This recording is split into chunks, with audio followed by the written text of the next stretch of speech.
Tension entre l'Europe et les États-Unis. Quels vont être les impacts pour nous investisseurs?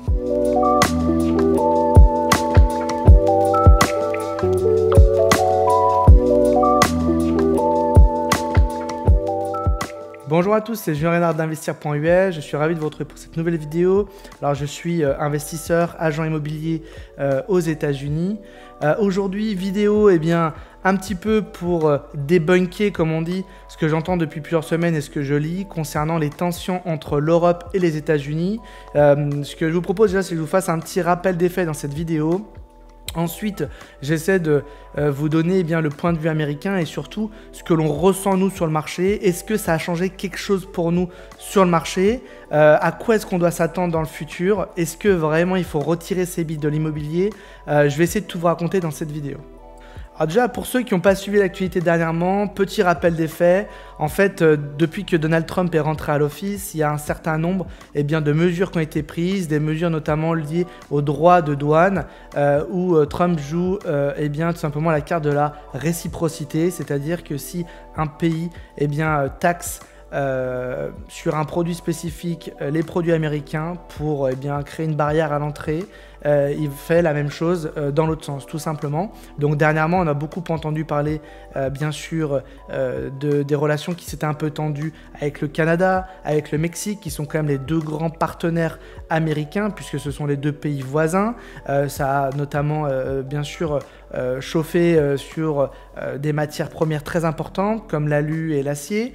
On va dire que les choses sont un petit peu retombées en termes de tension, parce qu'à chaque fois, l'administration américaine a décidé de décaler la mise en place de ces droits de douane, même si certains sont rentrés finalement en vigueur. Dernièrement, c'est vrai que la même tension a été palpable avec l'Union européenne, puisque Trump et l'administration américaine ont le sentiment que sur certains produits, la balance, l'équilibre, pour parler avec le mot français, n'est pas parfaite.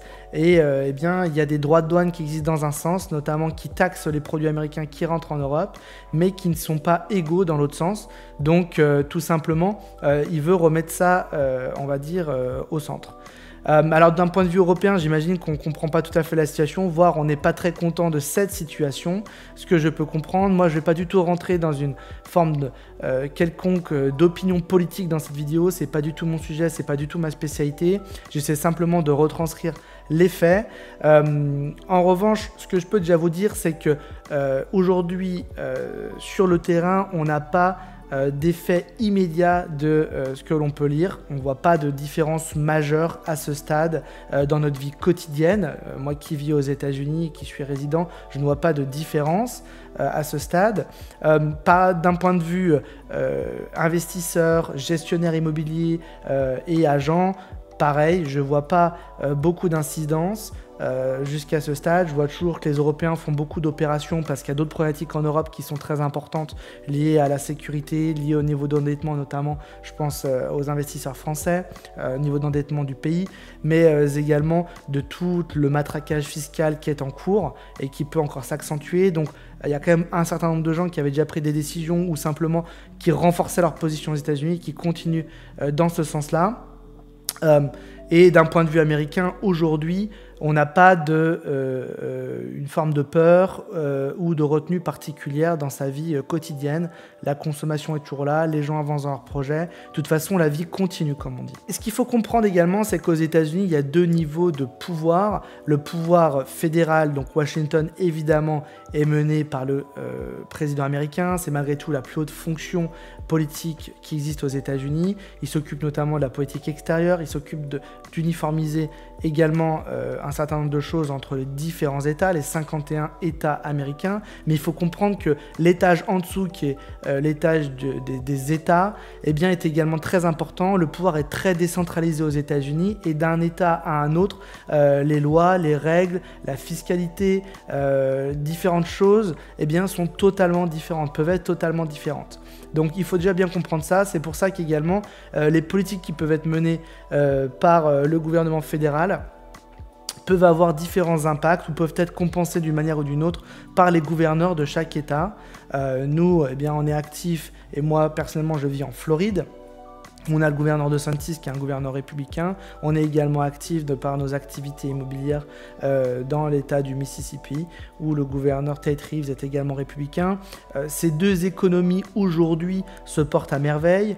On a même eu des annonces dernièrement très favorables pour nous les investisseurs immobiliers. Je fais notamment allusion au débat qui a été ouvert par Ron DeSantis il y a quelques semaines pour tout simplement l'arrêt des taxes foncières en Floride. Ça serait une première et ça serait quelque chose de majeur si ça vient à rentrer en vigueur. Il faut comprendre que tous les gens qui possèdent de l'immobilier, si cette taxe s'arrête mécaniquement, vont voir la valeur de leurs biens probablement beaucoup monter, puisque la taxe foncière, c'est la principale charge sur un bien immobilier, et ça serait une première aux États-Unis. Lui, ce qu'il veut faire, c'est arrêter la taxe foncière et compenser par une augmentation de la TVA. Ça serait son souhait. Alors, ce qu'il faut comprendre, c'est qu'aux États-Unis, la TVA se paye uniquement sur la vente de produits et non pas sur la vente de services.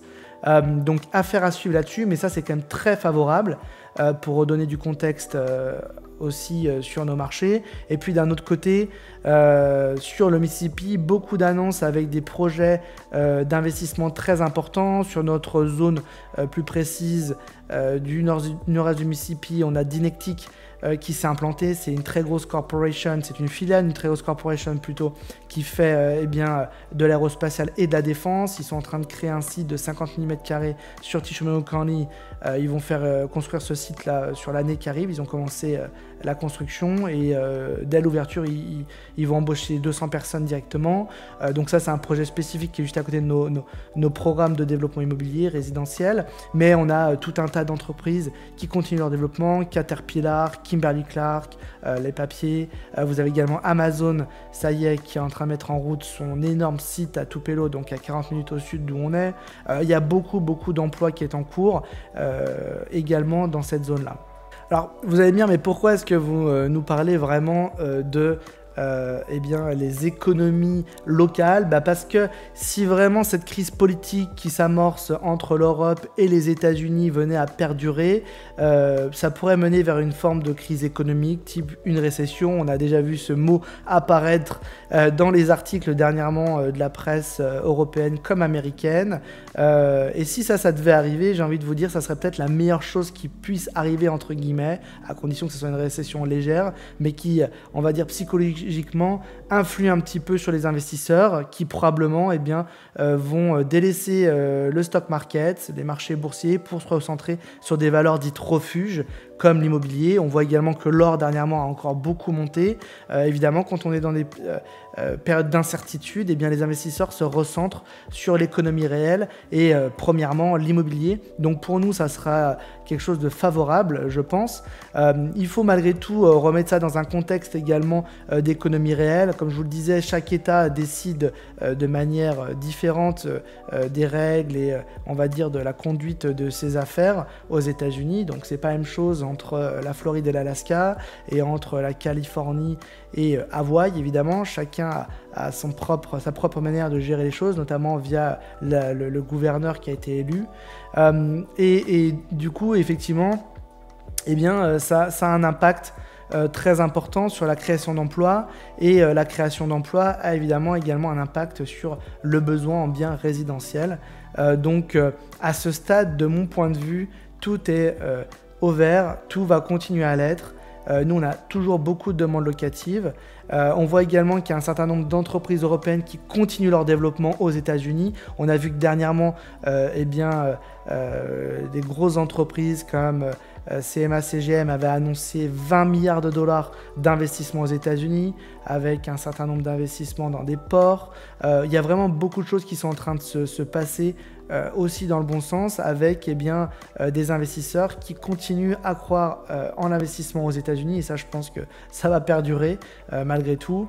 Le dollar est toujours une valeur très importante, mais également l'économie américaine tourne à plein poumon. On a malgré tout une croissance qui est toujours importante, on a un chômage qui est très faible, et on a aujourd'hui un pouvoir d'achat qui est de plus en plus grandissant et qui a beaucoup progressé et qui continue malgré tout encore à progresser. Voilà, pour conclure sur cette vidéo, je pense que évidemment il y a des tensions entre les deux organisations, les deux pays, les États-Unis puis l'organisation qui est l'Union européenne. Je pense malgré tout qu'il faut prendre du recul, faire attention également à ce que les médias peuvent pousser. Je sens quand même qu'il y a une forme d'anti-américanisme un peu primaire parfois sur certains médias européens, c'est un peu dommage.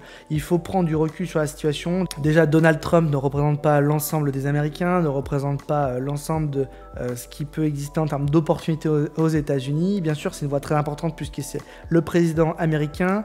Après, il est dans un style également qui lui est propre. Je pense qu'il est là un peu pour marquer de son empreinte et surtout, il vient de rentrer à l'office, donc il veut marquer les esprits avec beaucoup d'activités. On voit qu'il est sur beaucoup de fronts en même temps, c'est le cas de le dire, entre bien la guerre entre l'Ukraine et la Russie, mais également le conflit au Proche-Orient. Donc il essaie de faire beaucoup de choses pour, je pense, eh bien, tout simplement prendre la main.